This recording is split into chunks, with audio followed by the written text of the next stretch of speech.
Hi കൂട്ടുകാരെ, പുതിയൊരു വീഡിയോയിലേക്ക് എല്ലാവർക്കും സ്വാഗതം. അങ്ങനെ ഇന്ദ്രനാണെങ്കിലോ തൻ്റെ അച്ഛൻ്റെ അടുത്തോട്ട് ചെല്ലുകയാണ് കേട്ടോ. എന്നിട്ട് ഈ സമയം ഇന്ദ്രൻ പറയുന്നുണ്ട്, നിങ്ങൾ ഒരിക്കലും തിരിച്ചു വരുമെന്നുള്ളൊരു പ്രതീക്ഷ ഞങ്ങൾക്ക് ഉണ്ടായിരുന്നില്ല എന്ന് പറയുന്നത് കേട്ടോ. ആ സമയം ഇന്ദ്ര, എൻ്റെ മാനസികാവസ്ഥ ഞാൻ നിന്നോട് പറയാം. എനിക്ക് സംഭവിച്ചത്, കുടുംബം നോക്കാനായിട്ട് പോയവനെന്നെ ഞാൻ ഗൾഫിലോട്ട് പോയി, പിന്നീട് അവിടെ അകപ്പെട്ടു. എന്നാൽ നിങ്ങളോട് വിവരം അറിയിക്കാനോ നിങ്ങളെന്നെ അന്വേഷിക്കുകയോ ചെയ്തില്ല. കടബാധ്യത തീർക്കാനായി ഇറങ്ങിയത് തന്നെയാണ് ഈ അച്ഛൻ. പക്ഷേ എനിക്ക് നിന്നെ ഈ കുടുംബത്തെ ഏൽപ്പിച്ചിട്ടാണ് ഞാൻ പോയത്. നീ എൻ്റെ മക്കളെ നന്നായി നോക്കുന്നുള്ളൊരു വിശ്വാസം എന്നിലുണ്ടായിരുന്നു. ആ ഒരു ആശ്വാസത്തിൽ ജയിലിൽ കിടന്നു, പിന്നീട് മണലാരുണ്യത്തിൽ കിടന്ന് കഷ്ടപ്പെടേണ്ട, അങ്ങനെ ആരുടെയും സഹായമില്ലാതെ ആരുടെയും ഒന്നുമില്ലാതെ ഞാൻ ഒരുപാട് ബുദ്ധിമുട്ടി വിഷമിച്ചാണ് ഇപ്പോൾ ഞാൻ ഈ നാട്ടിലെത്തിയത്. ഒരിക്കലും നിങ്ങളെ ബുദ്ധിമുട്ടിക്കണമെന്നോ തിരിച്ചു വരണമെന്നോ ഈ അച്ഛനില്ല. ഇപ്പോഴും നിങ്ങളെ ബുദ്ധിമുട്ടിക്കണമെന്ന് ഈ അച്ഛനില്ല.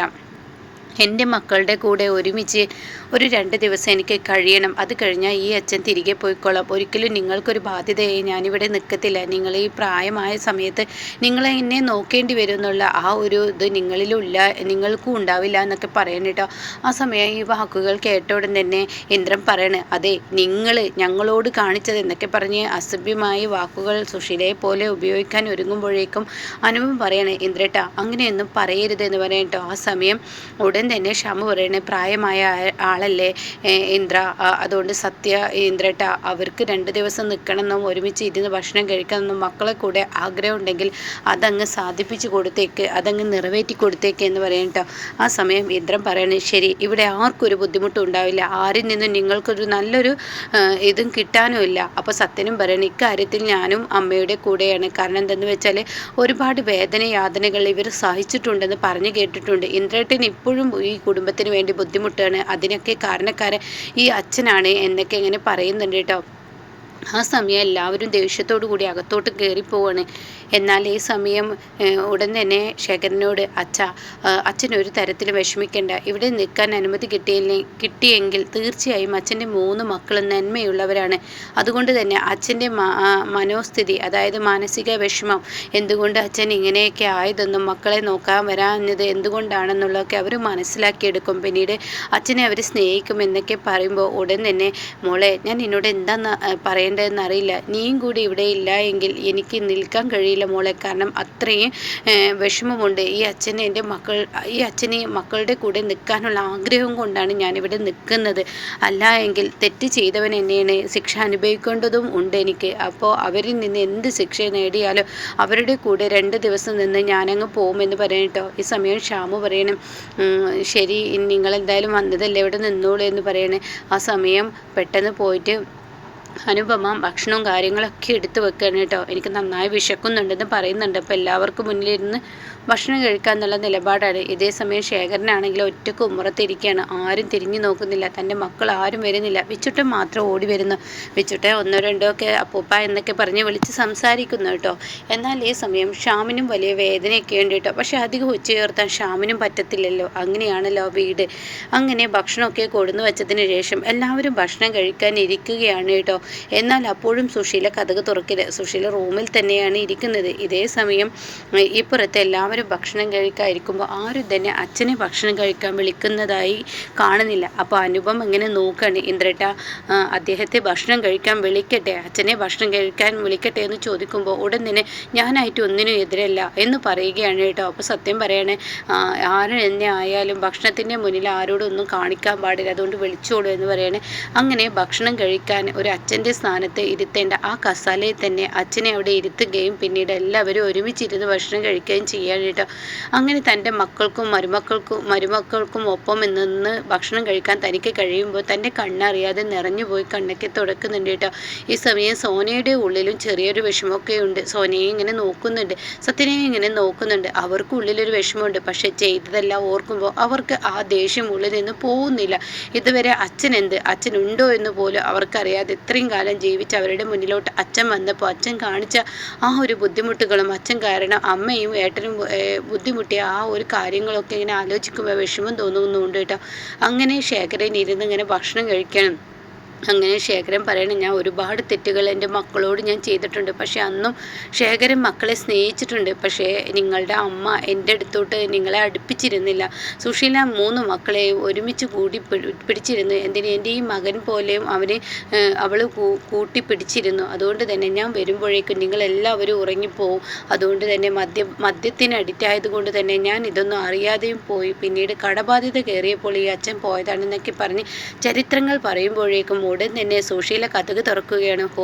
അയാൾ എൻ്റെ മക്കളെ കൂട്ടിപ്പിടിക്കാനുള്ള ശ്രമം നടത്തുന്നുണ്ട്, എൻ്റെ മക്കൾ അതിൽ വീഴുന്നുണ്ട്. അങ്ങനെ സുശീലക്ക് തോന്നുന്നത് കൊണ്ട് തന്നെ സുശീല ഓടി വന്ന് അയാൾ കഴിക്കുന്ന പാത്രങ്ങൾ തട്ടണം കേട്ടോ.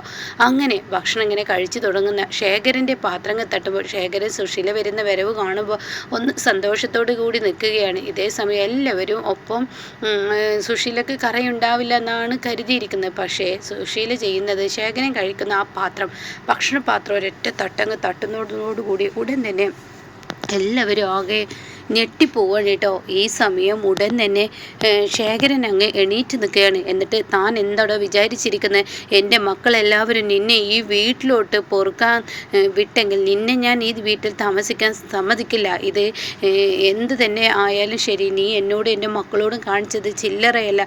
താൻ ഇവിടെ ഈ വയസ്സാം കാലത്ത് വന്ന് ഈ മക്കളുടെ തണലിൽ ജീവിക്കാമെന്ന് കരുതുന്നുണ്ടെങ്കിൽ അതിന് സുശീല അനുവദിക്കില്ല. ഇത് എൻ്റെ വാക്കാണ്. നല്ല മനസമാധാനത്തോടു കൂടി ഒരൊറ്റ വെള്ളം പോലും ഇവിടെ നിന്ന് കുടിക്കാൻ ഞാൻ അനുവദിക്കില്ല എന്നൊക്കെ പറയാൻ കേട്ടോ. ആ സമയം ഉടൻ തന്നെ അമ്മേ എന്ന് പറഞ്ഞിട്ട് ശ്യാം അവിടെ വെച്ച് ചേർത്താണ്.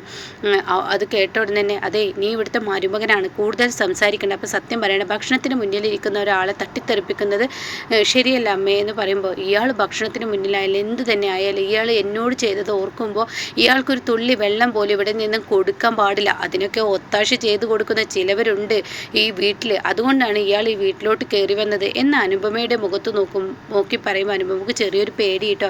കാരണം ഇന്ദ്രനെ എപ്പോഴാണ് തിരിയെന്ന് പറയാൻ പറ്റത്തില്ല. അങ്ങനെ ഈ സമയം അതും പറഞ്ഞിട്ട് അവിടെ നിന്ന് പോകുമ്പോൾ അനുപമയും ശ്യാമും കൂടി ആ ഭക്ഷണമൊക്കെ പ്ലേറ്റ് പെട്ടെന്ന് എടുക്കാൻ നോക്കുമ്പോഴേക്കും സത്യനും സോനയും ഇന്ദ്രനും അതേ നിലപാടിൽ തന്നെ നിൽക്കുകയാണ് കേട്ടോ. അപ്പോൾ ഈ സമയം ഇന്ദ്രനാണെങ്കിലോ തനിക്ക് അവിടെ ഒച്ച പൊന്തിക്കാൻ പറ്റാത്തൊരവസ്ഥയാണല്ലോ ആ വീട്ടിലുള്ളത്. അങ്ങനെയാണല്ലോ സുശീല ആക്കി വെച്ചിരിക്കുന്നത്.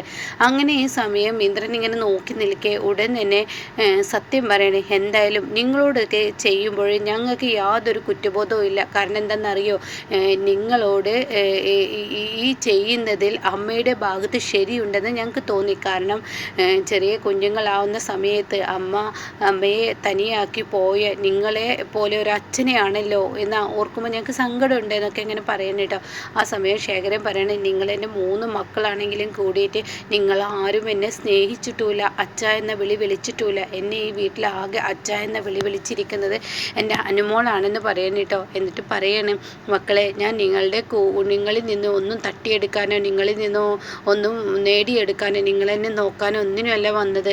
ഈ അച്ഛനായ എനിക്ക് മരണം മുന്നിൽ കാണുന്ന ഈ അച്ഛന് നിങ്ങളുടെ കൂടെ കുറച്ച് കാലം നിൽക്കണം എന്നൊരാഗ്രഹമുണ്ട്, അത്രയേ ഉള്ളൂ.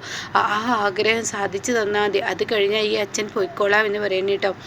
ഇതേ സമയം ഇവർക്കെല്ലാവർക്കും ഉള്ളിലൊരു വേദനയാണ്. വയസ്സായ ഒരാളോട് ഇങ്ങനെ ഒരിക്കലും ചെയ്യാൻ പാടില്ല എന്നുള്ള, അമ്മ ചെയ്തത് തെറ്റായിപ്പോയി എന്നുള്ള ആ ഒരു ഇത് സോനയുടെ മുന്നിൽ പറയാണ്. എത്രയായാലും നിനക്കൊക്കെ ജന്മം നൽകിയ അച്ഛനല്ലേ, എത്ര ഇതാണെങ്കിലും കുടുംബം രക്ഷപ്പെടുത്താൻ വേണ്ടി നാട് വിട്ടതല്ലേ, അദ്ദേഹം ഒരു തെറ്റും ചെയ്തിട്ടില്ലല്ലോ, മദ്യപ്പോൾ ഒരു ഇതൊന്നും അല്ലല്ലോ എന്നൊക്കെ ഇങ്ങനെ പറഞ്ഞിട്ട്, മദ്യത്തിന് അഡിക്റ്റ് ആയതുകൊണ്ടല്ലേ അദ്ദേഹം കുടുംബം നോക്കാതിരുന്നത്. പക്ഷേ ആ കുറ്റബോധം ഉള്ളിൽ പേറിയപ്പോൾ അയാൾ പോയില്ലേ എന്നൊക്കെ സോനയോട് പറഞ്ഞു കൊടുക്കുന്നുണ്ട് കേട്ടോ. സോന എവിടെയാണ് നിൽക്കേണ്ടതെന്ന് അറിയാതെ സോന ആകെ മനസ്സ് കലങ്ങിയിരിക്കുകയാണ്. എന്നാൽ ഈ സമയം പെട്ടെന്ന് ഇങ്ങനെ ഫോൺ വരികയാണ്, അതായത് അനുപമക്ക്. അപ്പോൾ അനുപമ പെട്ടെന്ന് ആരും കാണാതെ ഫോൺ എടുക്കുകയാണ്, തൻ്റെ അച്ഛൻ്റെ ഫോണാണ്. അപ്പോൾ തന്നെ മാഷ് ചോദിക്കുകയാണ്, മോളെ എന്തായി അവിടുത്തെ കാര്യങ്ങൾ, എനിക്കൊരു സമാധാനമില്ലാത്തതുകൊണ്ട് വിളിക്കുകയാണ്, ഞാൻ വീട്ടിലോട്ട് പോയിക്കൊണ്ടിരിക്കുകയാണ്, അതുകൊണ്ടാണ് വിളിച്ചതെന്ന് പറയുമ്പോൾ ഉടനെ പറയാണ്, ഇവിടെ അച്ഛനെ എല്ലാവരും സ്വീകരിച്ചിട്ടുണ്ട്, പക്ഷേ അതെനിക്കറിയാം, ഇനി ശേഖരൻ്റെ ജീവിതം കുറച്ച് ബുദ്ധിമുട്ടുള്ള ജീവിതം തന്നെയായിരിക്കും. ആ വീട്ടിൽ ആരെങ്കിലും ശേഖരനെ അംഗീകരിക്കുന്നത് വരെ ശേഖരൻ കുറച്ച് ബുദ്ധിമുട്ടേണ്ടി വരും. അതുകൊണ്ട് മോൾ എന്തെങ്കിലും അദ്ദേഹത്തെ പറഞ്ഞ് അവിടെ പിടിച്ചു നിർത്താൻ നോക്കണം. സത്യനും ഈ പറയുന്ന ഇന്ദ്രൻ്റെ ഒന്നും മനസ്സിലധികം കറയില്ലാത്തവരാണ്. അതുകൊണ്ട് തന്നെ അവരുടെ അച്ഛനെ അംഗീകരിക്കും. എന്നല്ലെങ്കിൽ നാളെ അവരുടെ അച്ഛൻ്റെ മനസ്സവരെ അറിയുമെന്നൊക്കെ അനുപമയോട് പറഞ്ഞു കൊടുക്കുന്നുണ്ട് കേട്ടോ. പിന്നീട് വീട്ടിലോട്ടെത്തുന്ന മാഷിനെയാണ് കാണിക്കുന്നത്. വീട്ടിൽ വന്നിടം തന്നെ മാഷ് കാണുന്ന കാഴ്ച അമ്പിളിയും രഘുവും മദ്യപിച്ച് ലക്ക് കെട്ട് കിടക്കുന്നു. കുഞ്ഞാണെങ്കിലോ ഉമ്മറത്തിങ്ങനെ ഇരിക്കുകയാണ്. കുഞ്ഞിനെ കണ്ട ഉടൻ തന്നെ എവിടെ മോളെ നിൻ്റെ അമ്മ കിടക്കുകയാണെന്നോ എന്താ ഈ പറയുന്നത്? അങ്ങനെ അങ്ങോട്ടേക്ക് കയറി ചെല്ലാണ്. താൻ കാണുന്ന കാഴ്ച രണ്ടുപേരും മദ്യപിച്ച് അപ്പുറം കിടക്കുന്നത്. എന്താ മോളെ നിനക്ക് പറ്റിയത്? എന്താ നിൻ്റെ നീ നല്ലപോലെ നിൽക്കാത്ത? നിനക്കെന്താ സംസാരത്തിലൊരു കൊഞ്ചിക്കൊഴിലെ എന്നൊക്കെ പറഞ്ഞ് മാഷ് സംസാരിച്ച് തുടങ്ങുമ്പോഴേക്കും ഉടൻ തന്നെ രഘു അതേ അവസ്ഥയാണ് കേട്ടോ. അപ്പോൾ അച്ഛാ ഞാനിതാ ഇത് കുടിച്ചു, ഇതിൻ്റെ ടേസ്റ്റ് എന്താണെന്നറിയോ? അച്ഛനും ഇത് കുടിച്ചു നോക്കി എന്തൊക്കെ പറയാൻ കേട്ടോ. എന്തായാലും മാഷ് രഘുവിനെ രണ്ട് പൊട്ടിക്കുന്ന ആ ഒരു സീനാണ് ഇനി നമുക്ക് മുന്നിൽ കാണാനിരിക്കുന്നത്.